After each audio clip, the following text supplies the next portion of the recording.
यूहन्ना 1। यीशु का आना। एक आदि में शब्द था। शब्द परमेश्वर के साथ था। शब्द ही परमेश्वर था। 2 ये शब्द ही आदि में परमेश्वर के साथ था। दुनिया की हर वस्तु उसी से उपजी। उसके बिना किसी की भी रचना नहीं हुई। उसी में जीवन था और वह जीवन ही दुनिया के लोगों के लिए प्रकाश, ज्ञान, भलाई था। प्रकाश अंधेरे में चमकता है पर अंधेरा उसे समझ नहीं पाया। परमेश्वर का भेजा हुआ एक मनुष्य आया जिसका नाम यूहन्ना था। वह एक साक्षी के रूप में आया था ताकि वह लोगों को प्रकाश के बारे में बता सके, जिससे सभी लोग उसके द्वारा उस प्रकाश में विश्वास कर सकें। वह खुद प्रकाश नहीं था बल्कि वह तो लोगों को प्रकाश की साक्षी देने आया था। उस प्रकाश की, जो सच्चा था, जो हर मनुष्य को ज्ञान की ज्योति देगा, जो धरती पर आने वाला था। 10 वह इस जगत में ही था और यह जगत उसी के द्वारा अस्तित्व में आया पर जगत ने उसे पहचाना नहीं। 11 वह अपने घर आया था और उसके अपने ही लोगों ने उसे अपनाया नहीं। 12 पर जिन्होंने उसे अपनाया उन सबको उसने परमेश्वर की संतान बनने का अधिकार दिया। 13 परमेश्वर की संतान के रूप में वह कुदरती तौर पर न तो लहू से पैदा हुआ था, न किसी शारीरिक इच्छा से और न ही माता पिता की योजना से, बल्कि वह परमेश्वर से उत्पन्न हुआ। 14 उस आदि शब्द ने देह धारण कर हमारे बीच निवास किया। हमने परम पिता के एकमात्र पुत्र के रूप में उसकी महिमा का दर्शन किया। वह करुणा और सत्य से पूर्ण था। 15 यूहन्ना ने उसकी साक्षी दी और पुकार कर कहा, ये वही है जिसके बारे में मैंने कहा था, वह जो मेरे बाद आने वाला है, मुझसे महान है, मुझसे आगे है क्योंकि वह मुझसे पहले मौजूद था। 16 उसकी करुणा और सत्य की पूर्णता से हम सबने अनुग्रह पर अनुग्रह प्राप्त किए। 17 हमें व्यवस्था का विधान देने वाला मूसा था पर करुणा और सत्य हमें यीशु मसीह से मिले। 18 परमेश्वर को कभी किसी ने नहीं देखा किंतु परमेश्वर के एकमात्र पुत्र ने, जो सदा परम पिता के साथ है, उसे हम पर प्रकट किया। बी यूहन्ना की यीशु के विषय में साक्षी। मत्ती 3, 1-12, मरकुस 1, 1-8, लूका 3, 1-9, 15-17। 19 जब यरूशलेम के यहूदियों ने उसके पास लेवियों और याजकों को ये पूछने के लिए भेजा, तुम कौन हो? 20 तो उसने साक्षी दी और बिना झिझक स्वीकार किया, मैं मसीह नहीं हूँ। 21 उन्होंने यूहन्ना से पूछा, तो तुम कौन हो? क्या तुम एलिय्याह हो? यूहन्ना ने जवाब दिया, नहीं, मैं वह नहीं हूँ। यहूदियों ने पूछा, क्या तुम भविष्यवक्ता हो? उसने उत्तर दिया, नहीं। 22 फिर उन्होंने उससे पूछा, तो तुम कौन हो? हमें बताओ ताकि जिन्होंने हमें भेजा है, उन्हें हम उत्तर दे सकें।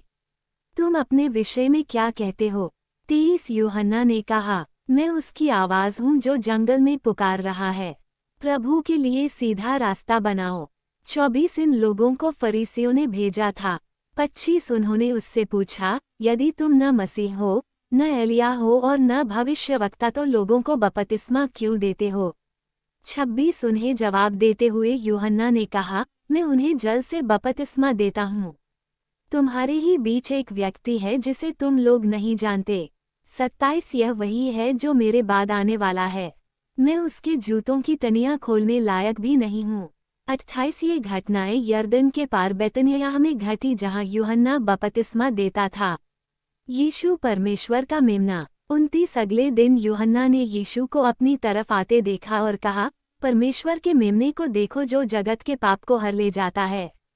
30 यह वही है जिसके बारे में मैंने कहा था, एक पुरुष मेरे पीछे आने वाला है जो मुझसे महान है, मुझसे आगे है क्योंकि वो मुझसे पहले विद्यमान था। 31 मैं खुद उसे नहीं जानता था किंतु मैं इसलिए बपतिस्मा देता आ रहा हूँ ताकि इस्राएल के लोग उसे जान लें। 32-34 फिर यूहन्ना ने अपनी यह साक्षी दी, मैंने देखा कि कबूतर के रूप में स्वर्ग से नीचे उतरती हुई आत्मा उस पर आ टिकी।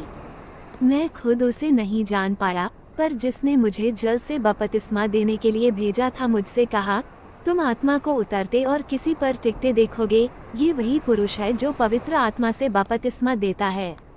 मैंने उसे देखा है और मैं प्रमाणित करता हूँ, वह परमेश्वर का पुत्र है। यीशु के प्रथम अनुयायी। 35 अगले दिन यूहन्ना अपने 2 चेलों के साथ वहाँ फिर उपस्थित था। 36 जब उसने यीशु को पास से गुजरते देखा, उसने कहा, देखो परमेश्वर का मेमना।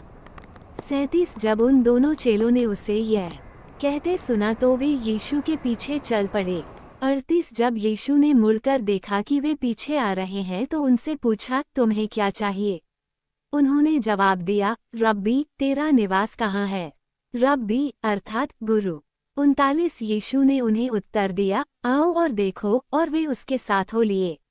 उन्होंने देखा कि वह कहाँ रहता है। उस दिन वे उसके साथ ठहरे क्योंकि लगभग शाम के 4 बज चुके थे। 40 जिन दोनों ने यूहन्ना की बात सुनी थी और यीशु के पीछे गए थे उनमें से एक शमौन पतरस का भाई अंद्रियास था। 41 उसने पहले अपने भाई शमौन को पाकर उससे कहा, हमें मसीह मिल गया है। मसीह अर्थात खरीष्ट। सी 42 फिर अंद्रियास शमौन को यीशु के पास ले आया। यीशु ने उसे देखा और कहा, तू यूहन्ना का पुत्र शमौन है। तू कैफा यानी पतरस कहलाएगा।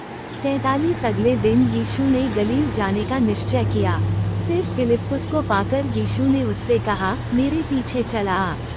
44 फिलिप्पुस अंद्रियास और पतरस के नगर बैतसैदा से था। 45 फिलिप्पुस को नतनेल मिला और उसने उससे कहा, हमें वह मिल गया है जिसके बारे में मूसा ने व्यवस्था के विधान में और भविष्यवक्ताओं ने लिखा है। वो है यूसुफ का बेटा, नासरत का यीशु। 46 फिर नतनेल ने उससे पूछा, नासरत से भी कोई अच्छी वस्तु पैदा हो सकती है? फिलिप्पुस ने जवाब दिया, जाओ और देखो।